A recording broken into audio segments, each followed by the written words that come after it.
In the beginning, when God began to create heaven and earth, the earth being unformed and void, with darkness over the surface of the deep and a wind sweeping over the water, the Creator said, "Let there be light," and there was light. And the Creator separated the light from the darkness.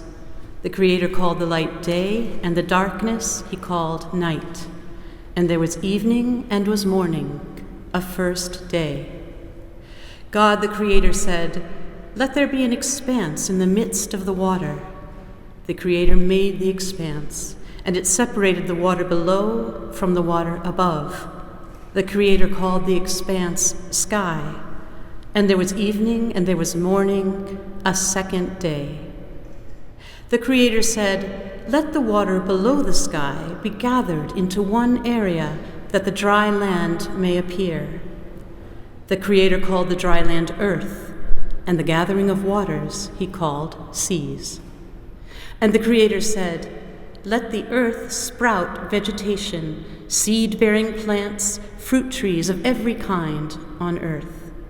The earth brought forth vegetation, seed-bearing plants of every kind, and trees of every kind, bearing fruit and nuts. And the Creator saw that this was good. And there was evening, and there was morning, a third day. The Creator said, "Let there be lights in the expanse of the sky to separate day from night. They shall serve as signs for the set times, the days and the years. And they serve as lights in the expanse of the sky to shine upon the earth." The Creator made the two great lights, and there was evening and there was morning, a fourth day. The Creator said, "Let the waters bring forth swarms of living creatures and birds that fly above the earth and across the sky." God created the great whales and sharks and all the living creatures which the waters brought forth in swarms, and all the winged birds of every kind. The Creator blessed them, saying, "Be fertile and increase, fill the waters in the seas, and let the birds increase on the earth." And there was evening and there was morning, a fifth day. The Creator said, "Let the earth bring forth every kind of living creature, ox and sheep, amphibians and wild beasts of every kind, and bulls and mountain goats of every kind, and all kinds of lizards." And the Creator said, "Let us make man in our image, after our likeness." And God created man in his image. In the image of a Creator he created him. Male and female he created them. The Creator blessed them, and the Creator said to them, "Be fertile and increase, fill the earth and take care of it. Be responsible for the fish of the sea, the birds of the sky, horses and camels, and all the living things that creep on the earth." The Creator said, "See, I give you every seed-bearing plant that is upon all the earth, and every tree that has seed-bearing fruit. They shall be yours for food. And to all the animals on land, to all the birds in the sky, and to everything that creeps on earth, in which there is the breath of life, I give all the green plants for food." And the Creator saw all that he had made, and found it very good.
The Master said, "He who exercises government by means of his virtue may be compared to the North Polar Star, which keeps its place and all the stars turn towards it." Better to live of beggar's bread with those we love alive than taste their blood in rich feasts spread and guiltily survive. A good tree cannot bring forth evil fruit, neither can a corrupt tree bring forth good fruit. Every tree that bringeth not forth good fruit is hewn down and cast into the fire. Wherefore by their fruits ye shall know them. And he it is who created the night and the day and the sun and the moon. They float, each in an orbit. The devil will be delighted to watch mankind destroy the Creator's favorite planet.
Hereupon all the heavenly deities commanded the two deities, his augustness, the male who invites, and her augustness, the female who invites, ordering them to make, consolidate, and give birth to this drifting land. When the roarings of savage beasts are uttered, let it come that they be changed into the sacred sounds of the 6 syllables. When pursued by snow, rain, wind, and darkness, let it come that I see with the celestial eyes of bright wisdom. And as I partook of the fruit thereof, it filled my soul with exceedingly great joy. Wherefore I began to be desirous that my family should partake of it also, for I knew that it was desirable above all other fruit.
Conservation is getting nowhere because it is incompatible with our Abrahamic concept of land. We abuse land because we regard it as a commodity belonging to us.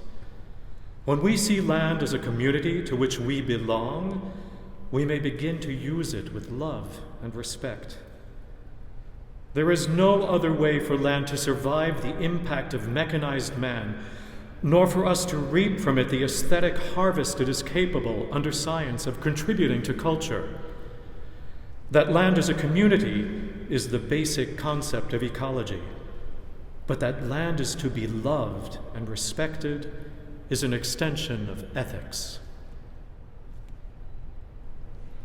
The eye of the cormorant is emerald. The eye of the eagle is amber. The eye of the grebe is ruby. The eye of the ibis is sapphire. 4 gemstones mirror the minds of birds, birds who mediate between heaven and earth.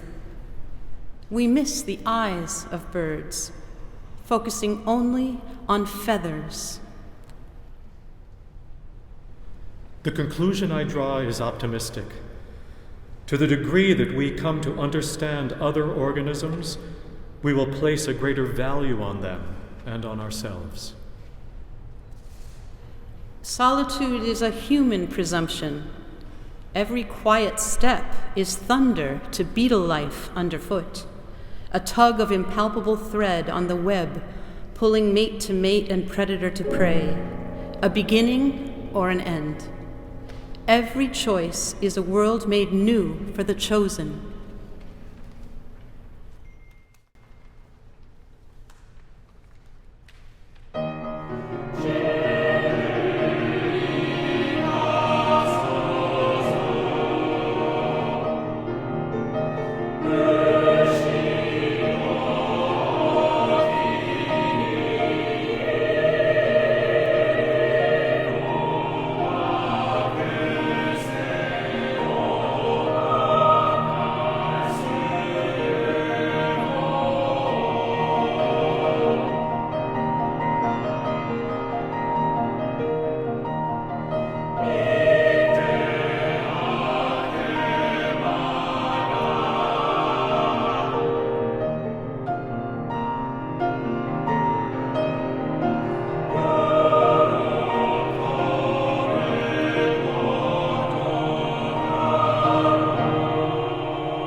(1825).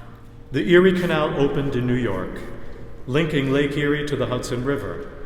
The 340-mile-long system of canals allowed boats from the Atlantic Ocean to skirt Niagara Falls and reach Lakes Erie, Huron, and Michigan via the Hudson River. 1829. The first Welland Canal opened in the Canadian province of Ontario. It allowed ships to bypass Niagara Falls and travel between Lake Ontario and the 4 Great Lakes above the falls. 1873. The alewife, a fish species native to the Atlantic Ocean, was discovered in Lake Ontario. 1895. The U.S.-Canadian Deep Waterways Commission was formed to study the feasibility of building the St. Lawrence Seaway. 1919. The Welland Canal was expanded, allowing Lake Erie to provide all the water that flows through its channel. The expansion also allowed the sea lamprey, an eel-like invasive fish, to spread from Lake Ontario to the other Great Lakes. 1921. Sea lampreys discovered in Lake Erie. By 1946, the blood-sucking parasites were in all the Great Lakes. 1950s. After sea lampreys decimated the lake trout fisheries in Lakes Michigan, Huron, and Superior, alewives became the most abundant fish species. 1954. Construction began on the St. Lawrence Seaway.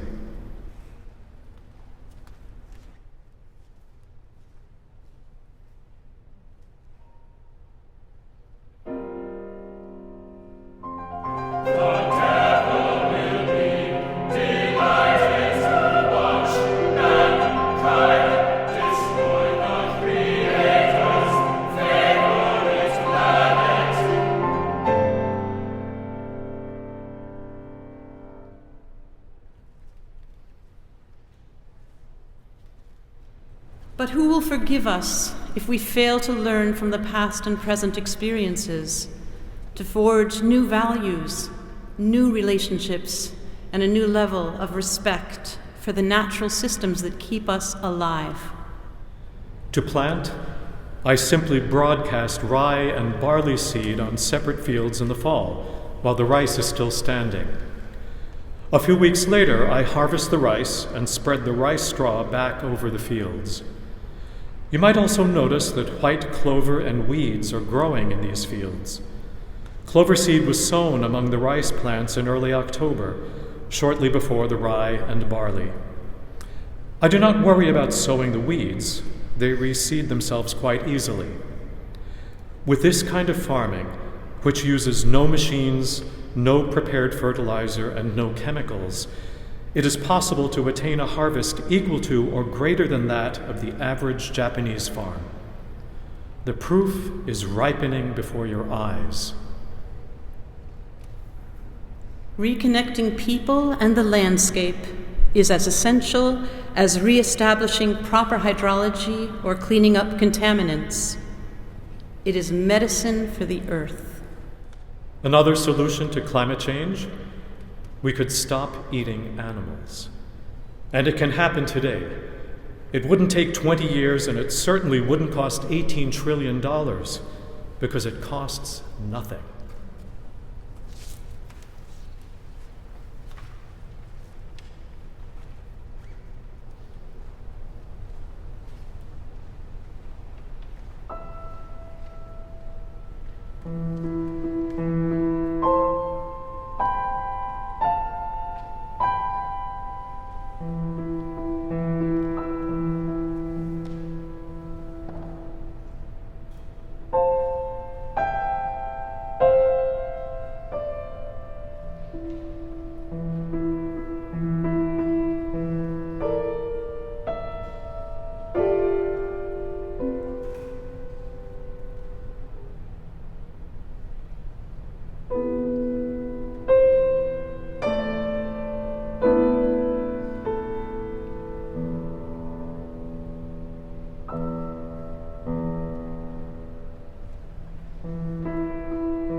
Stop, but dispel.